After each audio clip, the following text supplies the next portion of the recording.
రైతు సోదరులందరికీ నమస్కారం అండి. మీరు చూస్తుంది రైతన్నకు సమాచారం ఛానల్. నా పేరు వాసు. ప్రస్తుతం మనం ఈ సూర్యాపేట జిల్లాలోని చింతలపాలెం మండలం నక్కగూడెం విలేజ్ రావడం జరిగింది.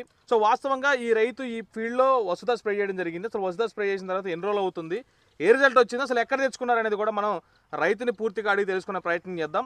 సో నమస్తే అన్న. నమస్తే సార్. ఏం పేరు మీ పేరు? నా పేరు సతీష్ సార్, దొంగర సతీష్. దొంగర సతీష్ గారు. ఎన్ని రోజులు ఫీల్డ్ ఇదంతా కూడా ఇప్పుడు మనం ఫీల్డ్ మొత్తం కూడా 3 months పైన అవుతుంది సార్. 90 రోజులు దాటిందే వెరైటీ. ఇప్పుడు నార్మల్ గా మన వసుధ స్ప్రే చేసి అసలు ఎన్ని రోజులు అవుతుందో, వసుధ అనే దాన్ని ఎవరు చెప్పారు మీకు? అసలు స్ప్రే చేయమని ఎవరు చెప్పారు మీకు? వసుధ అన్నది నేను కొట్టి 10 days అవుతుంది సార్. ఇది యూట్యూబ్లో చూసినాను. చూసిన తర్వాత ఈ నక్కగూడ గ్రామంలో దొంగర రమేష్, శ్రీ లక్ష్మీ గణేష్ పెస్టిలైజ్లో రమేష్ గారికి చెప్పటం అయింది. వసుధ ఆయన తెప్పియటం అయింది. ఆయన కాంచి తీసుకొని 10 days కొట్టాను సార్. 10 days తర్వాత వచ్చిన తర్వాత పూత మాత్రం బాగా వచ్చింది సార్. ఇప్పుడు పూత బాగానే వచ్చింది.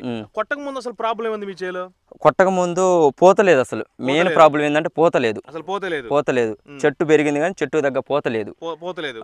ఇంకేం ప్రాబ్లం ఉంది? ఇంకా లైట్ గా గ్రోతింగ్ కూడా లేదు సార్. గ్రోతింగ్ లేదు. ఇప్పుడు కొట్టిన తర్వాత మీకు గ్రోతింగ్ వచ్చిందా? కొట్టిన తర్వాత ఈ వసుధాన్ని కొట్టిన తర్వాత గ్రోతింగ్ వచ్చింది, పోత వచ్చింది, లైట్ గా ఎగురు వస్తుంది, మంచి కాపు సెట్ అయింది సార్. కాపు సెట్ అయింది. ఇప్పుడు వచ్చిన పోత అంతా కూడా రాలిపోవడం అనే ప్రాబ్లం ఉందా, లేకపోతే వచ్చిన పోత వచ్చినట్టు కాపు సెట్ అవుతుంది? వచ్చిన పోత మొత్తం కాపు సెట్ అవుతుంది